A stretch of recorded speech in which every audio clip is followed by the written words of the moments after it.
আজকে তোমাদের বলবো দাঁতের হলদেটে ভাব দূর করার জন্য এমন একটা ঘরোয়া নুস্খা যা তোমার দাঁতের সব সমস্যাকে ধীরে ধীরে খতম করে দেবে। মানে দাঁতের হলুদ ভাব দূর করে দাঁত সাদা হতে শুরু করবে, দাঁতের পাইরিয়ার সমস্যা দূর করে। আর তোমার দাঁতে যদি একদম চমক না থাকে কিংবা দাঁতে ঝনঝনাটের সমস্যা আছে, যখন মিষ্টি খাও তখন তোমার দাঁত দেখবে ঝিনঝিন করে, অনেক সময় ঠান্ডা খেলে দাঁত চিনচিন করতে শুরু করে দেয়, দাঁত লাগতে শুরু করে দেয়, যদি এই সব প্রবলেম তোমার হয় তাহলে আর সমস্যা হবে না। কেননা আজ যে মাজনটা আমি বলছি সেটা নিজে হাতে ঘরে বসে বানাবে, আর দাঁতে লাগালে দাঁত হবে চমৎকার সাদা, দুর্গন্ধ কিংবা হলদেটে ভাব আর থাকবে না। Hi everyone, welcome to glow up with Kusum. আজকে আমি বলবো কিভাবে খুব সহজ উপায়ে তোমার দাঁতকে পরিষ্কার করবে, তাও আবার ঘরের জিনিস দিয়েই। তো আজকের এই রেমেডিটা অবশ্যই একবার ট্রাই করে দেখো। এটা খুব সহজে তোমার দাঁতের নোংরা হলদেটে ভাব, দাঁতের ছোপকে দূর করে। তাহলে চলো দেখে নিই রেমেডিটা। আগেকার যুগের লোক এই দাঁতনের ব্যবহার করতো, কেননা এগুলো লম্বা সময় অবধি ব্যাকটেরিয়া দাঁতে হতে দেয় না। আর আগেকার লোকেদের দাঁত দীর্ঘদিন অবধি সাদা ও মজবুত থাকতো।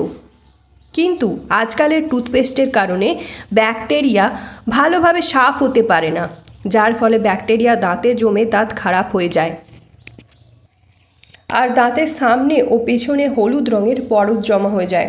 আর দাঁতের পেছনের দিকে তো আর কালো নোংরা পরত জমা হয়ে থাকে, কেননা আমরা তাড়াহুড়ো করে সামনের দাঁতে বেশি ফোকাস করে ফেলি, যাতে দাঁত ভালোভাবে পরিষ্কার হয় না।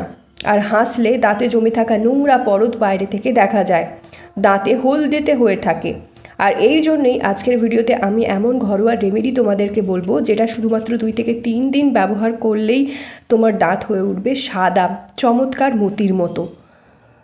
তাহলে এটা 2 থেকে 3 দিন ব্যবহার করো, কারণ এটা তোমার দাঁতকে ক্লিন করার পাশাপাশি মতির মতো ঝকঝকে করে দেবে। তো এই রেমেডিটা বানানোর জন্য তোমাকে নিয়ে নিতে হবে সবার প্রথমে নুন। এখানে আমি 1/2 টেবিল স্পুন এর মতো নুনের ব্যবহার করেছি। নুন তোমার দাঁতে মজবুতি প্রদান করবে, দাঁতের জমা ব্যাকটেরিয়া পোকামাকড় দূর করবে। এরপর এতে দিয়ে দেব 1/2 টেবিল স্পুন হলুদের গুঁড়ো। এখানে নুন কিন্তু যতটা পরিমাণ নেবে ততটা পরিমাণই হলুদের গুঁড়ো তোমাকে নিতে হবে। হলুদের গুঁড়ো তোমার দীর্ঘদিন ধরে দাঁতে জমে থাকা নোংরা ও হলদেটে ভাব দূর করে। এটি তোমাদের রান্নাঘরেই থাকে, আর এটা কিন্তু সমান পরিমাণ নুনের মতোই নিতে হবে। এটা তোমরা রান্নাঘরেই পেয়ে যাবে, প্রত্যেকের রান্নাঘরে হলুদ নুন এগুলো তো থেকেই থাকে। আর এরপর দিয়ে দিতে হবে সরিষার তেল। তো এখানে 1/2 চামচ মতো সরিষার তেল আমি এর সাথে অ্যাড করে দেবো। তোমরা নুন আর হলুদ সম পরিমাণ মিশিয়ে যে কোনো কন্টেনারে ভরে রাখতে পারো, কিন্তু তেলটা কিন্তু মিশিয়ে রাখবে না, তাতে কিন্তু খারাপ হয়ে যাবে। তো তেল আমরা খুব বেশি দেব না, একদম অল্প পরিমাণ নিয়ে নেব। তো এরপর এটাতে অ্যাড করে দিতে হবে আর একটা উপাদান। তো এই তিনটেকে ভালো করে আগে মিক্স করে নেবে, আর শেষে দিয়ে দিতে হবে যে কোনো রকমের পেস্ট, যে পেস্ট দিয়ে তোমরা দাঁত পরিষ্কার করো।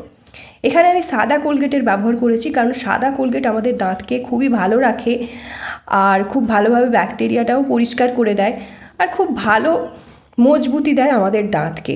আমাদের দাঁত পড়ে যাওয়ার সম্ভাবনা কম হয়ে যায় এটা ব্যবহার করলে।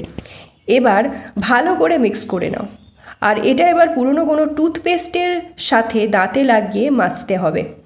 আর যদি তুমি টুথব্রাশের ব্যবহার না করতে চাও, তাহলে যদি তোমার চারপাশে নিম গাছ থেকে থাকে কিংবা বাবুল গাছ থেকে থাকে, তাহলে তার একটা ডাল ভেঙে নাও, আর সেটা ভাঙার পরে এতে ডুবিয়ে বা এই পেস্টটা তাতে লাগিয়ে ব্রাশ করো। তো এরপর অবশেষে আমি একটা মটর দানার সমান সাদা কোলগেট এর সাথে মিক্স করে নেব।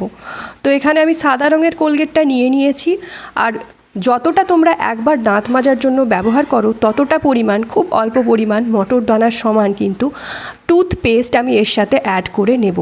সাদা কোলগেটটাই তোমরা নেওয়ার চেষ্টা করবে। রঙের কোনো রকমের যে নীল রঙের হয় বা সবুজ রঙের যে কোলগেটগুলো হয় সেগুলো নেবে না, কিন্তু সাদা রঙের কোলগেটই কিন্তু তোমাদের দরকার তোমাদের দাঁতকে পরিষ্কার আর সাদা রাখার জন্য। এটা ব্যবহারে তোমার দাঁত হয়ে উঠবে, তোমার হলুদ আর পোকাযুক্ত কালো পরতযুক্ত দাঁত হয়ে উঠবে মতির মতো ঝকঝকে। তো এটাকে, এই 3টে উপাদানকে ভালো করে মিক্স করে নিতে হবে। আর অবশেষে এই সাদা পেস্টটা দিয়ে খুব ভালো মতো মিক্স করলেই ঘন একটা পেস্ট রেডি হয়ে যাবে। আর এটার সাহায্যে এবারে আমরা দাঁত মাজবো। এবার এইভাবে মেজে নিয়ে তোমাকে কিন্তু ভালোভাবে দাঁতটাকে পরিষ্কার করে নিতে হবে।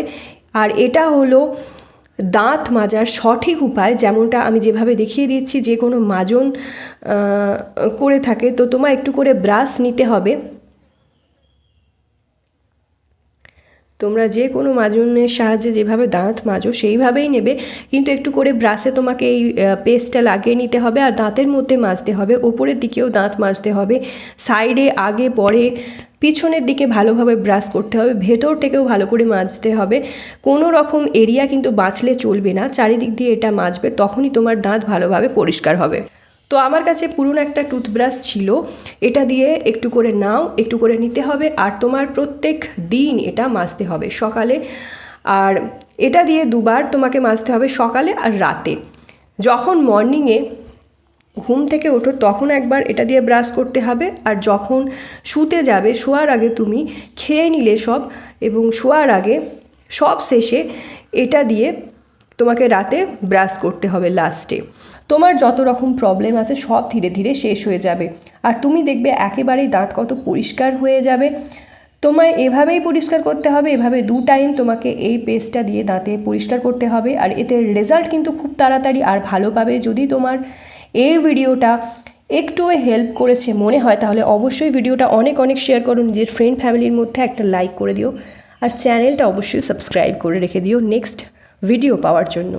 আই হোপ গাইস আজকের ভিডিওটা তোমাদের অনেক অনেক পছন্দ হয়েছে। ভিডিওটা যদি ভালো লাগে একটা লাইক করে দিও, চ্যানেলটা সাবস্ক্রাইব করতে ভুলো না for more such videos. So দেখা হবে নেক্সট ভিডিওতে। স্টে টিউন, টেক কেয়ার, সবাই খুব ভালো থেকো, সুস্থ থেকো, নিজের খেয়াল রেখো।